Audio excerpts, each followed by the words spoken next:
Welcome in San Diego. It's Jade Hindman. On today's show, transgender sailor and advocate Paulo Batista sits down to talk about the impact of the trans military ban. This is KPBS Midday Edition, connecting our communities through conversation.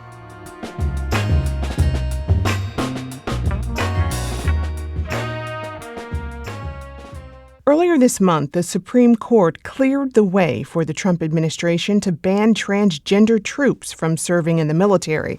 So far, the Trump administration has set a deadline for trans active duty personnel to separate voluntarily. That date is set for early next month. But after that, they will start removing troops from service involuntarily and ban future enlistment of transgender individuals. While legal challenges to the ban continue, how is this impacting trans service members and aspiring recruits here in San Diego? Paulo Batista is experiencing the impact of the ban firsthand. He's an active duty sailor and an advocate for the trans community. I spoke with him on Friday. Here's that interview. I just want to say that everything that I say here today is from my personal opinion and not on the DOD's opinion or based on anything with the Navy. Yeah. So this is all on my account. All right. Noted. Well, I mean, this is not the first time the Trump administration has attempted to enact this ban that we're talking about here. What are your initial reactions to the Supreme Court's ruling and this ban as a whole? My reaction is it's not proper. It's not correct. Many of us have been serving for years prior to this ban and the ban in 2016. You know, I fought against that ban originally. It took me 6 years. So to see this happening again, I mean, it's not something I want to do, nothing that we crave to do. And it's just, it's hurtful because we over the years since the first ban shown what kind of individuals we are, what kind of sailors, troops that we are, and we're not what these individuals are stating we are. We work and we serve in pride. We do everything that we're supposed to do. We meet the requirements and everything that they're asking us to meet. And we're great leaders. We're deployable.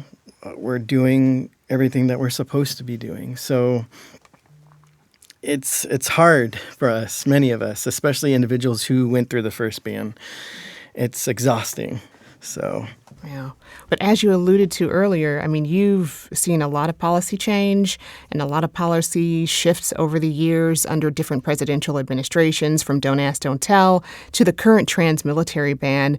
What stands out to you about this current moment? This ban compared to the last ban is different. Unfortunately, with the last ban, leadership then saw how much we were needed, and they allowed us to stay in. They grandfathered us in, and I mean it put less of an impact on military readiness because they knew we were important, we were vital. And now with this ban, there's none of that. We are literally all getting purged out, and at first they were talking about looking into medical records, which that was going to cost millions of dollars. I mean, there's 1.3 million of us to go through everybody's medical record. That's unheard of. But now they've changed it so that, in my eyes and opinion, this is Don't Ask, Don't Tell 2.0, as we're naming it. They're putting on our physical assessment that we do every year, it's an annual physical assessment, and a direct question, do you identify with gender dysphoria? Have you ever been diagnosed with gender dysphoria? And that is their way of looking for individuals who are trans within the military. So many of us still have time if we don't go voluntarily. But at the same time, the hard part for us right now is our commands are our family. And that's another part of this current policy is our commanders, our individuals, our brothers, our sisters now have to report us per, this policy. And it's hurtful. They don't want to do that. Mm-hmm. I look at my leadership and I can see the pain in their eyes because I'm a valuable sailor. They don't want to lose me, and nor do they want to do this to hurt me. So that's what people need to understand. Like, this isn't just affecting the trans military service member. You're affecting leadership. And then now you're affecting other individuals at the command, right? They're afraid to speak to leadership. You raise a good point there, because how does this impact the camaraderie and also the readiness for troops? It definitely affects the camaraderie. A lot of individuals are going to be, afraid to talk to their leadership, like about their personal life. And depression right now in the military is a big deal. It's getting overlooked. And to not allow a sailor to be that person or be able to speak about, let's say it becomes a new don't ask, don't tell. How are they going to be afraid to talk about their personal life, which is important, vital to be a great sailor? Like, I would imagine that this poses a national security risk to some extent. What are your thoughts on that? I mean, it can. You're opening up billets. Going back to the military readiness, you're losing.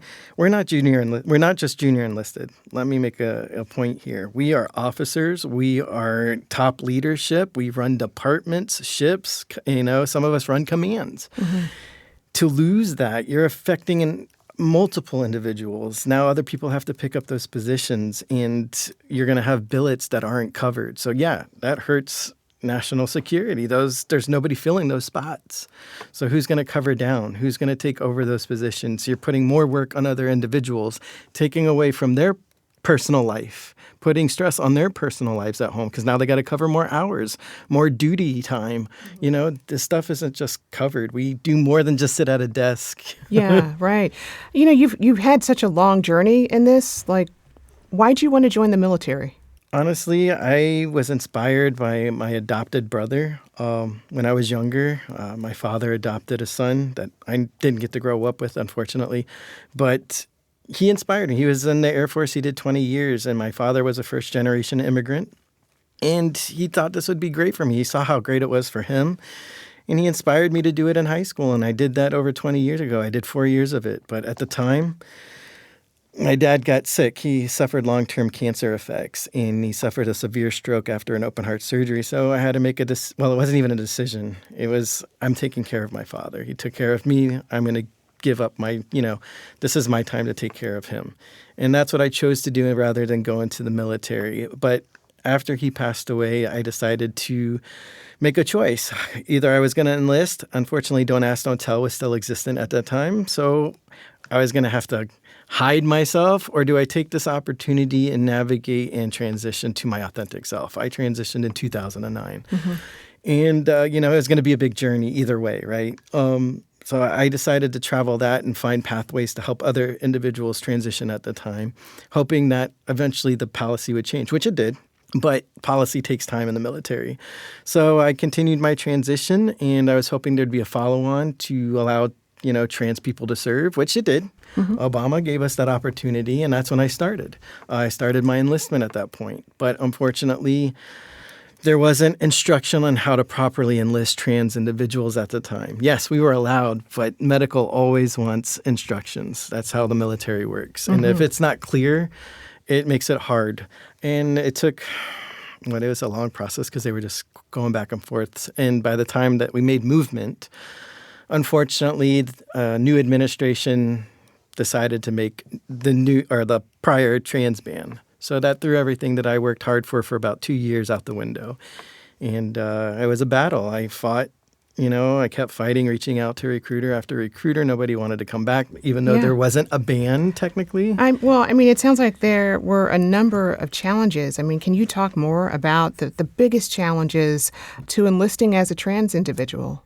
It was, again, medical instruction. That was the biggest. None of the medical had the instruction on how to help us medically process through the MEP centers. And a lot of individuals would push back. That was the biggest, hardest part. They would push back because they were uncomfortable with enlisting us or helping us to get to enlisted status or open status. Mm-hmm. And, for me, it took me, 4 years and over hand printing over 2,500 medical records, sectioning off to give to this medical because they wanted us to be super clear, right? They wanted to make sure every avenue was covered. But that's the normal life for a transgender individual. We always have to be 10 steps above somebody else. That's just our reality. Whether it's what are we doing at a job, but in this stance, it was for medical records. And it took 4 years. I literally had to travel from San Diego, where I've been since 2013, to Chicago in 2022 and leave everything that I knew to follow my dream, and which I did. I got a job on base and I kept looking. I kept fighting. I was like, I got to meet somebody. Somebody's going to help me. I don't know how, but I'm going to do it. You know, when you have a dream, you just make it happen. Yeah. And I ended up meeting somebody that worked with recruiting who showed me new ways to file grievances to show that I was eligible to get past this battle. And he helped me, and 6 months later, and while in Chicago, I enlisted. Well, we mentioned the Trump administration's deadline. Currently, that is June 6th for active duty troops and July 7th for those in the National Guard and Reserve. So how is this affecting your life plans? I mean, what can you tell me about that? You know, my life plans, again, my spouse, active duty, been in for 26 years. He was going to do one last tour, which would have ended my tour. I still have at least 3.5 years on my contract. And the goal was for us to end towards the end, and me going to the reserves. That's what I wanted to do. And he would retire. Obviously, 30 years is enough. He would say no. He loves the Navy. So, I mean, it's his choice. But the ultimate goal was, you know, he would retire, make his next level of rank, retire, and I would go in reserves. And we wanted to travel overseas for a while. You know, as a reservist, I'd be able to do mini mobilizations, as I call it, like mini deployments for so many months out of the year. And then we'd be able to live together and enjoy. I mean, we've been together for almost 13 years, long distance. We've sacrificed for the military. You know, it's what we've had to do, and I was okay with it. I knew what I signed up for when I became his spouse and partner, you know. But this was going to be our moment to finally enjoy life together. And now it kind of changes things, you know. Now going back to the civilian world, becoming a dependent again, you know. Now he feels like he has to stay in longer and he can't retire. He wants to make sure I have that medical coverage and be able to be protected. I'm his family, you know. Like, that's what you would do for your family rather than take the retirement. Now this is our ultimate new pathway, unfortunately, and it changes everything. What are you hearing from other active duty service members here in San Diego about, you know, how they're bracing for this? How are they starting to prepare? Everybody's, you know, in a different situation. Some have put in many, many years, and they're looking at the involuntary separation, and they're concerned about their benefits, their retirement. Many of them are close to that retiring age, you know, and they're getting the early retirement for some as long as they take the voluntary separation. Some don't want to leave. They love what they do. I mean, we do. We love to serve. That's one thing about, you know, I'd say good 99% of us. We want to keep serving, but now we have to turn it around to protect, you know, our benefits, everything we've sacrificed for years. Some need to do it because they want to protect their families. And that's you know, valid. Yeah. Some are new, like me. We don't get any benefits, whether we voluntarily separate, you know. And like I was saying, some got their citizenship through this, right? So what happens now? They're concerned not only about their citizenship, they're concerned about future benefits. I mean, they sacrificed to enlist, move their entire lives. Yeah. Well, I mean, you know, how about those still in the process of enlisting? I mean, where does this leave them? Honestly, this leaves them like me at the very beginning. Unfortunately, the feeling that I knew of getting everything tossed out and then waiting like I had to do for years. You know, there's policy, like I said, this policy is different. It completely stops everything. You know, last time, again, they said there wasn't a ban. The policy wasn't completely clear, but this one's clear. This one states there will be no accession sailors. There will be no enlistments. And if you've got the gender dysphoria diagnosis, you are disqualified. And for them, their dreams are crushed. You know, they've watch their parents, like many of the youth that I've, inspired and spoke to with Trans Family Support Services. They're inspired by their family to enlist. This is what their goal was, and that's what they saw with me, you know. Well, if you could do it, I can do it, and why not? We meet their requirements. We meet everything that they're asking. So, you know, to see this be like, because now I'm trans, I will not be able to follow my dream, it's Yeah. It's disheartening. Yeah. Well, the ban is currently being challenged at a federal appeals court. I mean, are you hopeful that these challenges will bear fruit? Let's say it does get overturned and considered unconstitutional, like I'm explaining to some people. In order for us to come back, we're going to have to submit a waiver. Everything's being covered by this administration, and the looks of it is just like the last ban. There will never be a waiver that'll be accepted. All waivers will be denied. That was an issue the first ban. We would submit waivers like they stated. Mm-hmm. There was no ban. Every waiver would get denied. So even if we get purged out, this is a permanent situation. We can try to apply for this ban to come back, but there irreparable harm's already going to happen. Yeah, this is quite different than the other battles. It definitely is. And we want to fight, and I'm sure many of us will. But again, like I said, the irreparable harm's going to happen already. Many of us are going to get out, move on, and find different parts of our life. So how are you protecting your mental health in all of this? Just taking one breath at a time. I mean, I see a psychologist. Everybody should see a psychologist. It's just normal mental health. That should be considered normal. And that's what I do. I mean, sometimes you just need an unbiased individual to hear you out, a place that you can be your complete self and just be able to express every emotion and every feeling. And that's what I do. I mean, I do because it's important. And it's not just me. My husband does it. My spouse does it. A lot of my best friends do this. And that's the other part. I go to my best friends. I'm not afraid to talk to them. I meet up with them. And I also join my community. That is the point of a community, is to come together, to know that you're not alone and express like, hey, together we are stronger, and we have to keep that. Yeah. Well, community is so very important. You are involved with Trans Family Support Services and Sparta. Talk more about the work you do there and how you're continuing to advocate for the trans community. I'll start with Sparta. Sparta right now we're doing exactly what you're seeing. We're pulling all of our sources together for individuals, especially now, like pathways to follow if you get separated or voluntarily separated, and voluntarily just clear pathways to help each other back into the civilian world, because many of us don't know the civilian world.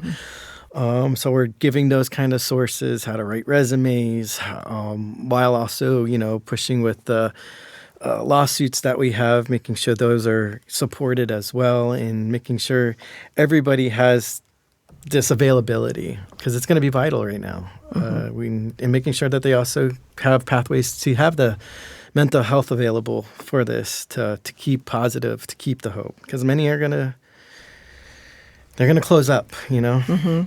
I mean, so much is changing.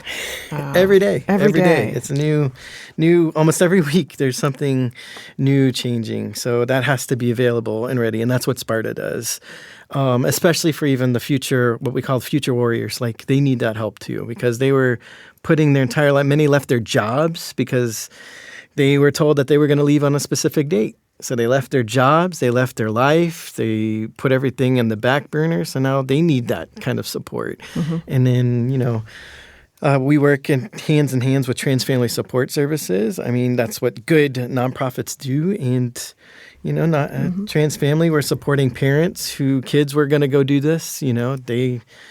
Trans youth is also getting affected with current policies. So we're just trying to work together and support each other the best way we can as a community whole picture.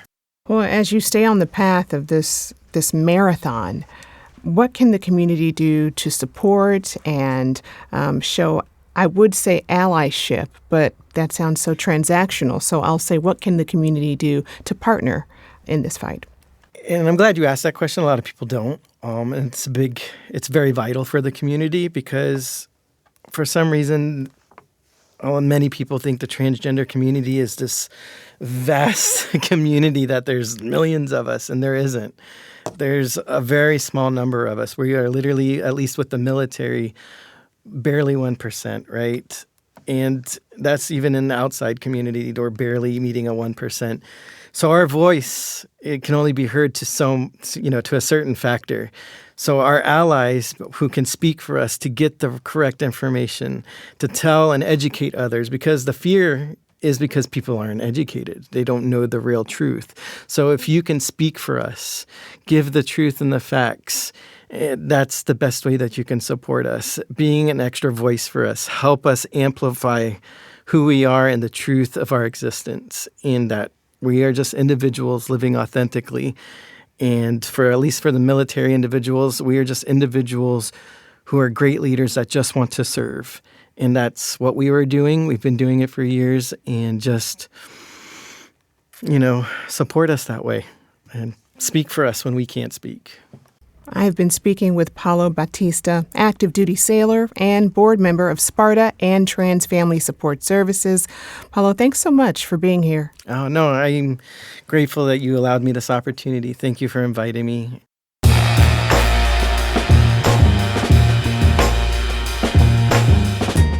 That's our show for today. I'm your host, Jade Hindman. Thanks for tuning in to Midday Edition. Be sure to have a great day on purpose, everyone.